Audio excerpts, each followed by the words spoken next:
about what is an alpha male.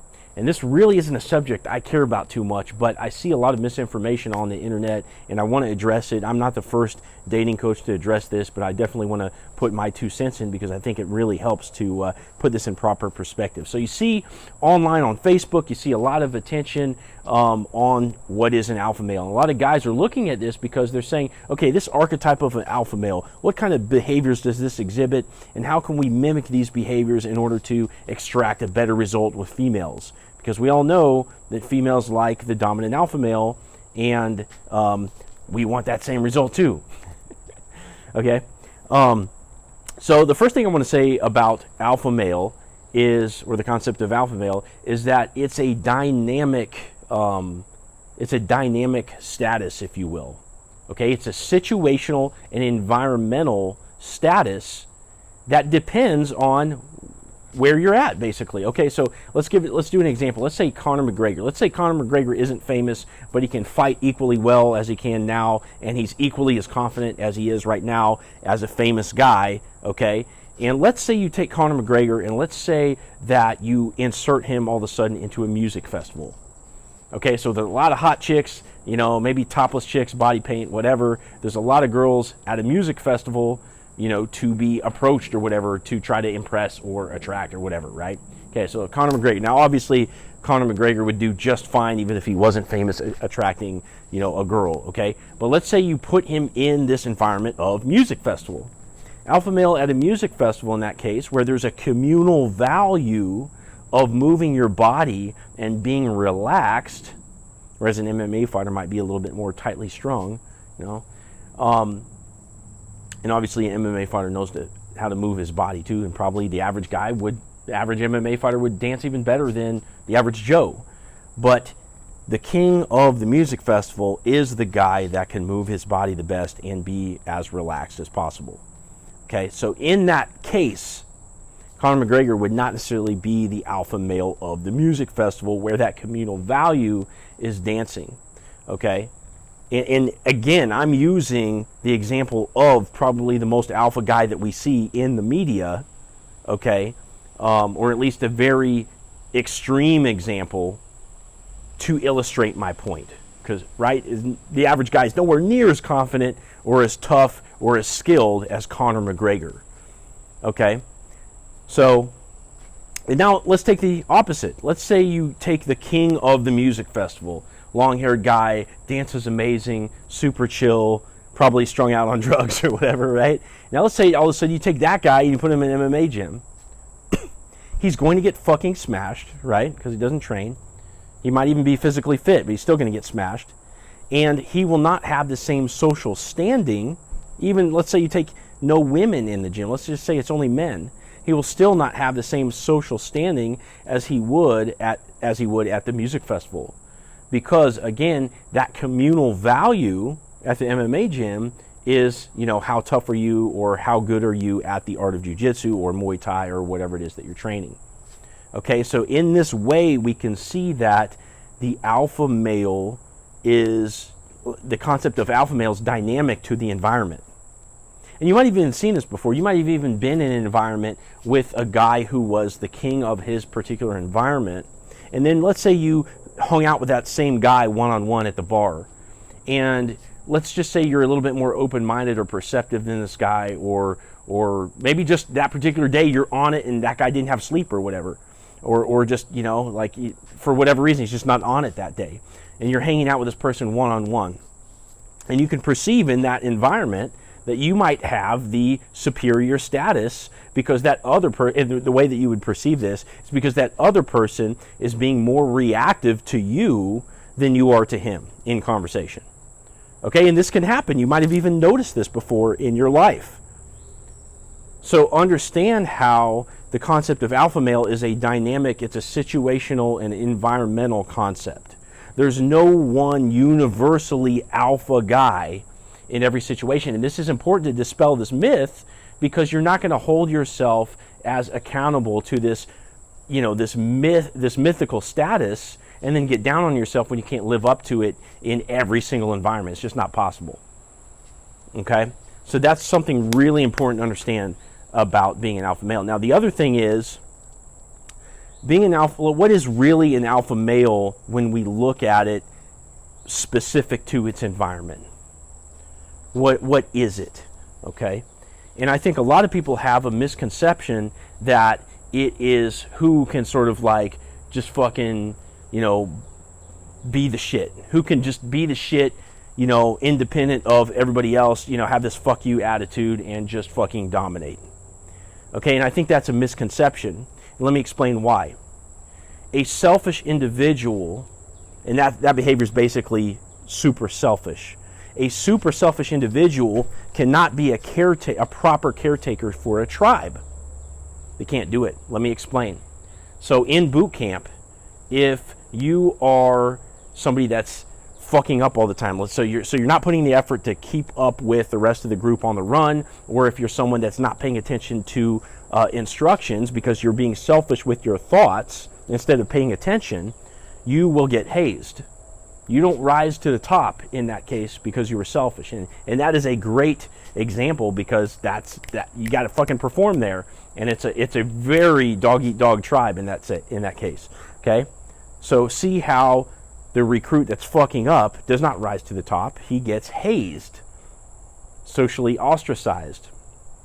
Okay? And so in order to become the alpha male, which is really tribe-specific, you are going to be a caretaker for the flock.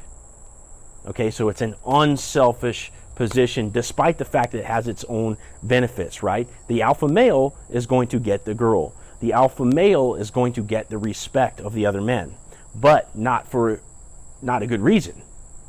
He's earned it. So let's take a look at an example of an alpha male that I've had personal experience. Or I guess what I'm saying is, let's take a look at the alpha male pertinent to my own experience, okay? So I'm going to use the example of an MMA gym. So at an MMA gym, the alpha male typically is going to be the black belt jiu-jitsu instructor or the gym owner or the Muay Thai instructor, okay? What is that person doing? Well, number one, they've probably invested their own money and time into building that gym or building it out, buying mats, reaching out to other people to try to bring them in. Okay, so they've invested their time and their energy and their resources, and they have a value that they're giving to everybody else in the tribe. So they are teaching, so they're studying knowledge incessantly and practicing, and then they're letting their cup spill over onto the group. Okay, so they are providing a value and a service to the rest of the group who are there in that community to reap the benefit of that value. Okay, so investing time and energy and resources and sharing, and then also mitigating people issues, right? So you got two students that don't like each other, whatever, you got to go in and handle the people shit because you're the tribal leader. Whatever behavior you tolerate in your tribe, let's say a new white belt going too rough on the mats, that's the behavior that's going to be the dominant, that behavior is going to be considered or considered appropriate in the environment, and you are in charge as the leader. So whatever precedents that you set are going to be the norm. So understand the work that goes into this. Understand the unselfish nature, even though that you might start a business for selfish reasons. Maybe you want legacy. Maybe you want the attention. Maybe you want the money. But to actually pull it off in humanity, in reality, you're going to have to give a lot more than what you're going to reap. Okay, so that's what an alpha male looks like. So you can't say, hey, let's take an independent look at alpha male behavior and try to mimic this to extract a result, in our romantic lives. It doesn't work that way. So what can you do to exhibit more alpha male behavior in your life, so that way you're going at life as hard as you can? Because as men, we want to challenge. We don't want to be pussies. We want to go about it, the best way that we can. So in that sense, we could look at, the title of alpha male, dynamic status of alpha male, and we could say, I want to take my life in this direction. How do I do it? And I'm not like the most alpha guy in the whole world, so I'm not going to claim to be the authority on this, but I'll just share from my own life experience what actions you can take, or I can tell you my history of actions, and maybe that will give you some kind of insight as to what you can do in your life. So if you haven't watched my videos before, my history is that I grew up in the Catholic Church, very strict Catholic family, and so going to church every Sunday was expected. Absorbing the ideology. If you have different opinions, it was going to get smashed down and stuff like that. And there's a lot of expectations religiously. So in my 30s, I made a choice for myself, knowing I was going to lose my social circle and really ostracize, or at least be on the outskirts of the family, or have it be a lot different than it was before when I was sort of like, in conformity with the ideology. I had to make a decision to leave the church, which pretty much cost me my marriage, a lot of family relations, and also my social circle at the time. So almost everything. And it meant divorce and not living with my kids anymore, et cetera, et cetera. So that's, because my family was Catholic, her family was Catholic. We had huge families, and this was a basically life-shattering decision. But it was my path. It was what I believed in, and so I had to do it no matter the cost, okay? So a lot of people have these decisions where they maybe switch political parties, or they change religions, or they have to go out on their own, okay? And I'm not saying this is unique to me whatsoever, but it's an example of making the right choice, going down your own path independent of expectations and outside opinion. Okay, so that's one example. Another example was deciding to train jiu-jitsu. I knew that in my heart that I needed to heal this chip on my shoulder I had about walking around out in public all tough, because I was guarding, my vulnerability, knowing that I really didn't know how to fight. And so that was a choice that I made to go start training, which healed that, so I didn't have to act tough, because I knew that I had some ability to protect myself. And that allowed me to feel more genuine.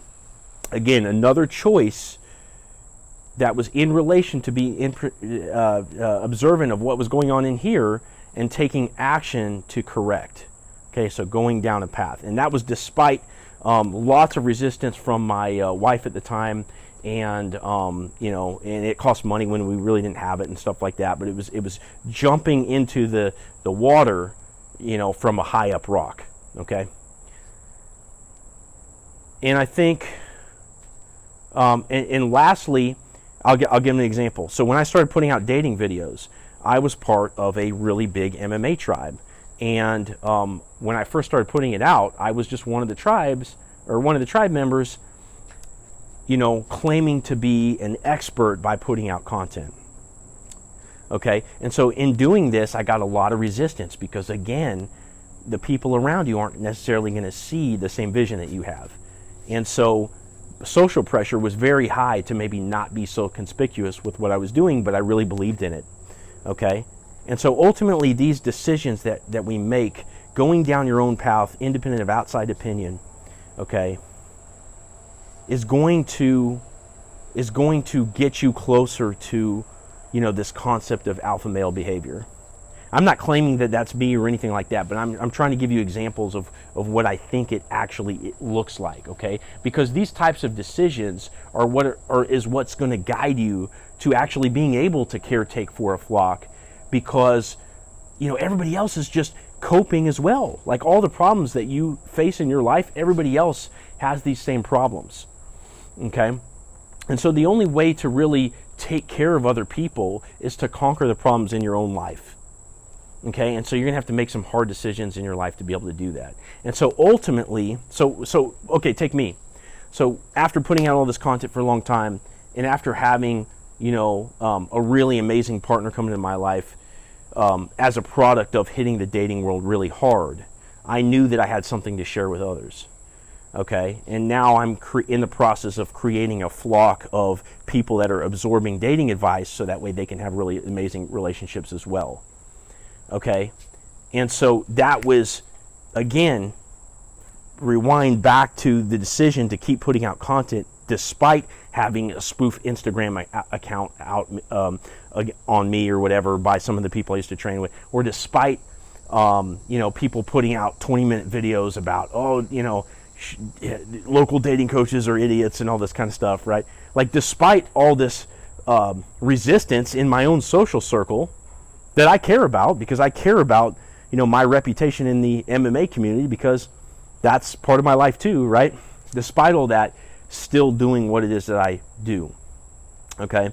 So whatever it is in your life that is calling to you and that you feel like you can share with others, the more you pursue that, independent of the consequences, the more alpha you are going to be. And you're going to see that translate to your dating life, and you're going to see that translate to everybody that you interact with. So I hope that helps. It's a little bit self-aggrandizing because I'm using myself as an example, but at the end of the day, that's all we have is our own experience, And so if we want to share and we want to be real, we got to tap into that. So I apologize for that a little bit, but that's what's real to me. You know what I'm saying? So I hope that helps. I hope this has provided some insight on the concept of alpha male. And I think at the end of the day, what it really does is sort of excuse us from feeling like we have to be fucking Superman all the time. Because again, it's a situational, environmental, dynamic concept.